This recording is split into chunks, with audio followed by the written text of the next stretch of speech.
Did you know that Hrithik Roshan, who's often compared to a Greek god, he's known for his amazing dancing moves, actually at one point endured debilitating pain in his knees and back.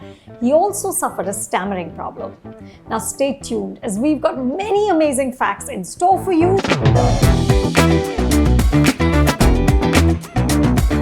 Hey everyone, you are watching IMDb Spotlight. I'm Anupama Chopra. I'm Suchin Mehrotra. And today we're talking about Suchin's favorite subject, Hrithik Roshan, who is known for his performances in Zindagi Na Milegi Dobara, Jodha Akbar, Koi Mil Gaya and Dhoom 2.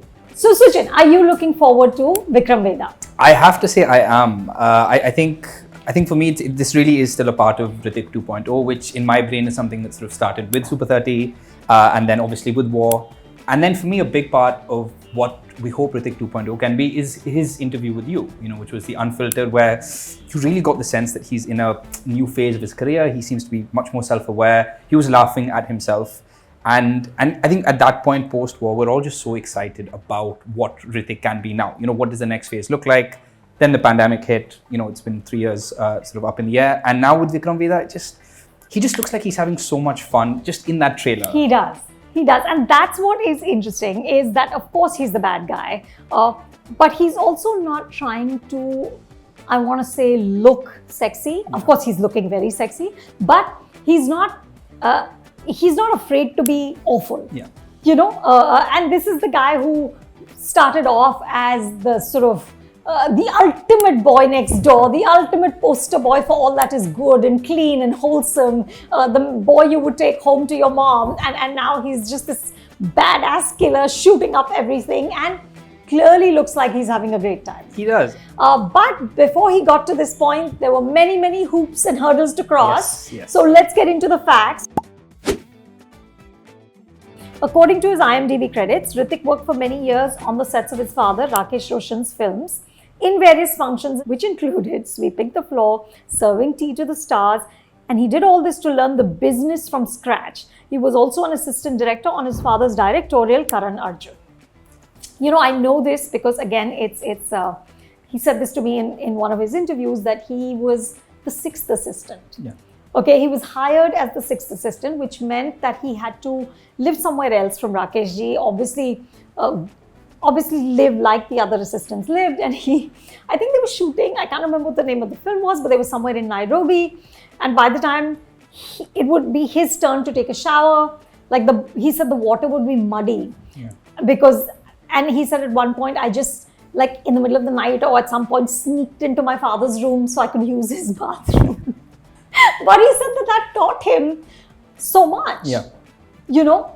I always wonder that when actors say that, they talk about assisting before they get into the industry. Do you feel like that does make a tangible difference to them? Or do you feel like it's just... So I asked him, I said, did that make you a better star? Yeah. Because you knew how difficult it is for ADs? And he said, no.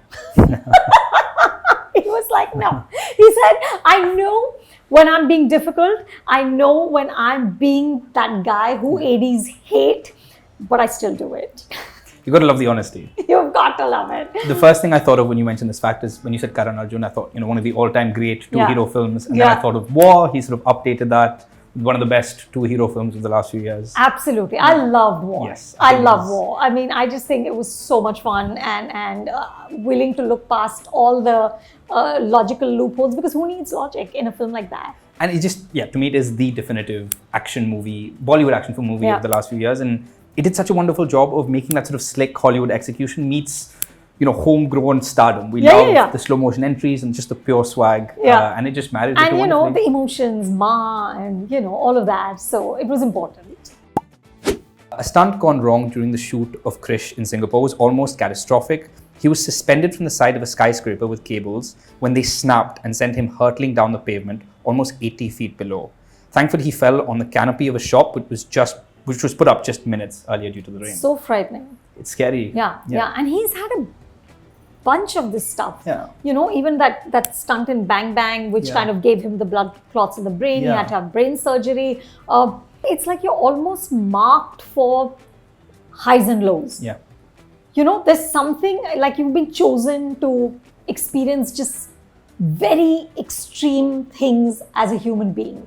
And I find it so interesting the kind of person that's made him become. Like in a lot of his interviews to you, he really is, he goes into this very zen sort of wisdomy space. And it's such an interesting, sometimes like the interview you did, the masterclass you did, I think about 7 years ago, it literally became this talk about life, you know, like acting was almost at the background. And I think just the amount of adversity he's faced with health issues, etc.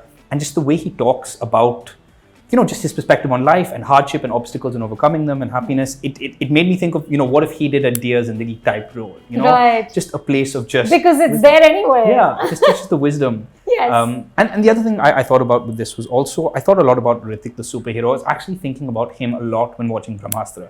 Because I was thinking a lot about the kind of sort of emotional intensity and conviction you have to bring to pull off being this big CGI hero. And I really think with the Krish films, which actually Krish 3 worked for me, and so much of it was him, you know, even if the film around him isn't always working, the visuals, etc. Just what he brings. No, he's powering it completely. You believe he's a superhero. Yeah. While the actor adopts to the mannerisms of every character, Hrithik also uses a different perfume for each film to distinguish between his characters. So this is intriguing because it's also something like Vidya Balan has said. Yeah. You know, a couple of other actors have said that they use a different perfume for the entirety of that film, and then let it go. Yeah.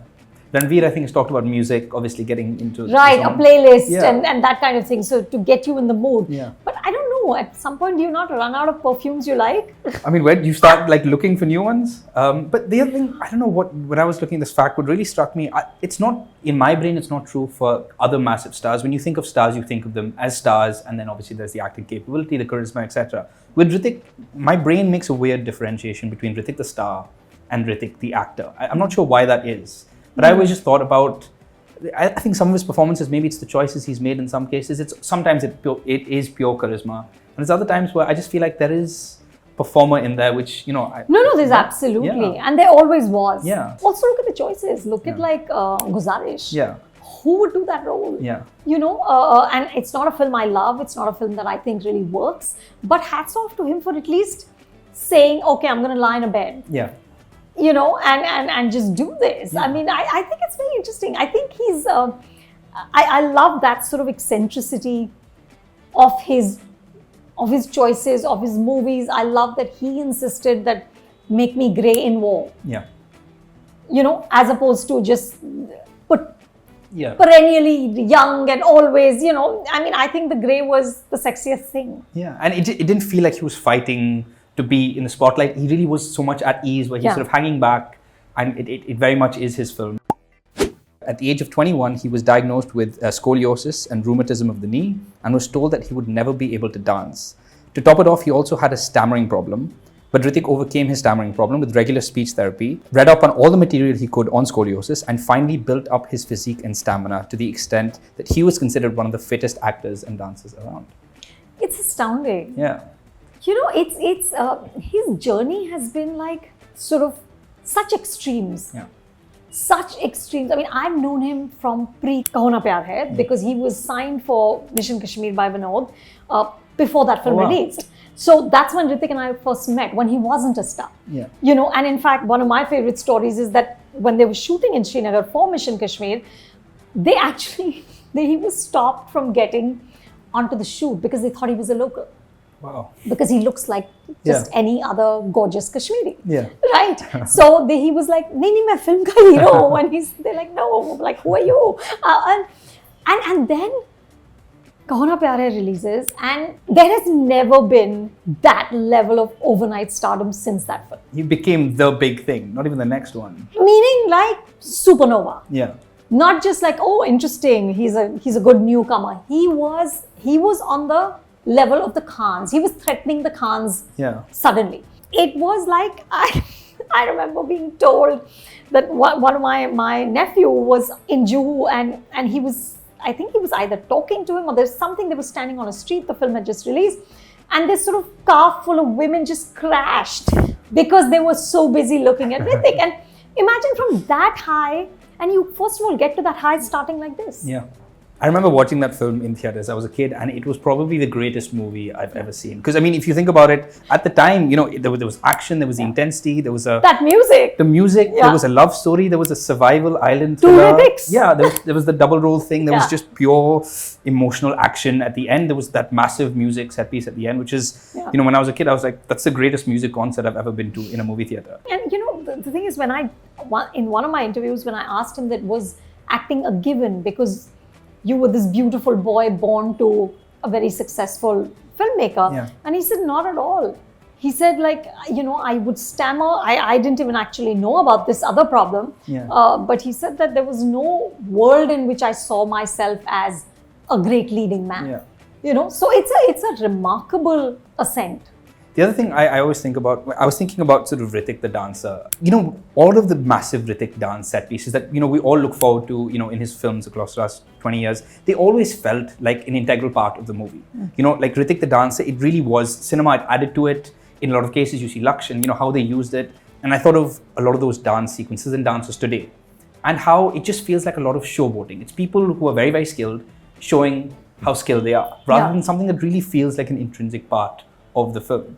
And I thought he really added a dimension to the storytelling and how the filmmakers used him rather than just dancing. Look at the cool things I can do. No, his dancing was also, he just raised the bar. There was nobody at that time dancing with that level of skill. He was just phenomenal. I mean, it was like, it really was poetry in motion, as you say. It's how they used it as well, which I think they really embraced in such an interesting way in the films. Hrithik has the most Filmfare wins in the Best Actor category for the decade of the 2000s with 4 Filmfare Awards. His looks get him worldwide attention. He was in the top 5 in a worldwide poll of most handsome faces. I love this. He's also won the sexiest Asian man title 3 times in a row, as well as the title of sexiest father. I love it. Enough to get women to crash into a car. Indeed. He is also one of the 3 actors to have received the awards for both Best Debut and Best Actor at the same time, which is amazing. That's impressive and very well earned. I mean, but that's just Hrithik the Greek god, which is, I mean, he really... But I'd asked him this as well, Suchin. I was like, is being beautiful a burden? Because, do your directors feel compelled to only see you in a certain way? And at that time, he had said, no, it can't come from that intent. But of course, all directors want to showcase beauty. But I feel like in a film like Vikram Vedha, it's actually not doing that at all. It's one of the very few times, because even War did it. I mean, that helicopter entry was... cinema. The entry to kill all entries. I would say the best post Shah Rukh's helicopter entry in K3G. But in Vikram Vedha, he's actually frightening.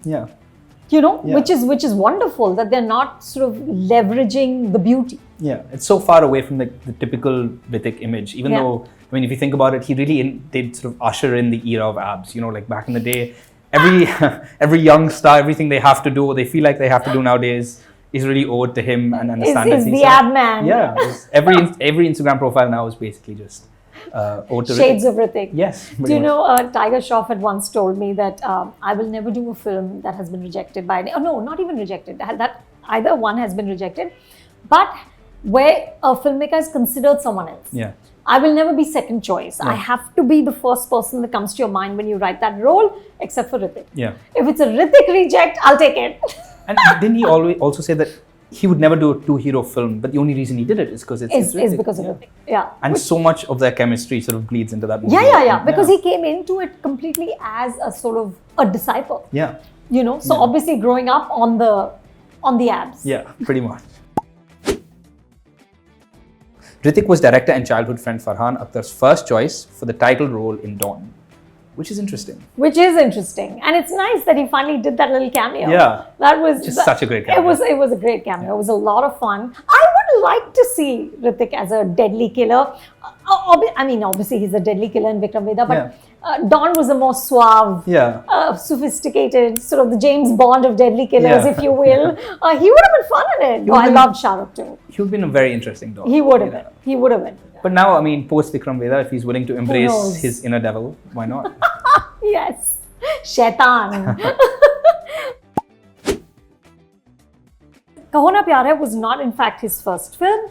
He previously appeared as a young kid in various songs including Shehar Mein Charcha from Aas Paas and Main Hoon Deewana Mujhko from Apna Bana Lo. So, he used to work in films that his dad was acting in or his dad made, or I think his grandfather produced. So there is on YouTube, you can see him. He's just adorable. This little kid with these, twinkling green eyes, dancing, and there's one scene in which he's being tossed by the villain, and it's just lovely. Clearly, I think the acting genes or the acting bug might have bit him there. But it really is. It really is a life at the movies if you think about it. To start at that age and still absolutely. Go. And I guess find yourself with your roles and the kind of work you want to do. Yeah, it is a life in the movies, and it is also because a lot of people now don't sort of know this or remember this, but Rakesh Roshan was actually an actor. Yeah. And he was not anywhere as close to how successful Hrithik is. Yeah. So in a sense, Hrithik is living out that dream that Rakesh ji had, because he came into his own as a director and a producer. Yeah. And of course for Kaho Na Pyaar Hai, mortgage the home, and there's that sort of old school madness of making movies where it's all you play for broke. Yeah. And he bet everything on his son. And also, now it's so long ago that people don't really remember it, but the dip after Kaho Na Pyaar Hai was massive. Yeah. It was massive. Yeah. He was like declared finished. People said he's a one-trick pony. He's not going to come back again. And then he came back, and with then it was Koi Mil Gaya, Dhoom. It was like one after the other. Krish. It was like and very much sort of constructed with his father. Yeah. The two of them kind of rebuilt him. Yeah. To the same height that where Kaho Na Pyaar Hai had taken him to.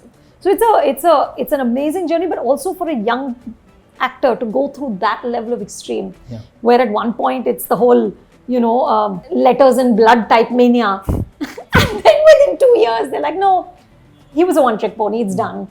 I mean, imagine the scarring of that, but he never lets on. Yeah, but it also makes it that much more wonderful, the thought of the fact that he's now doing work that, it's always wonderful to see an artist doing work that they believe in. They're not separating, the things I have to do, one for them, one for me. No, it really is, he's beyond that. Exactly. Yeah. And that's why I just feel like this hopefully could be the most exciting phase of his career so far. I hope. Well, listen, I am hoping that all things good will come from Vikram Vedha. Yes, we remain optimistic. Always. And if you're looking for more fun facts and trivia about the movies, download the IMDb app for more amazing stories about your favorite celebrities. And if you're also a part of the Hrithik Mania and you think you know more such facts the whole world would enjoy, don't forget to click on the link in the description and add them on Hrithik's IMDb page. Thank you for watching. Thank you.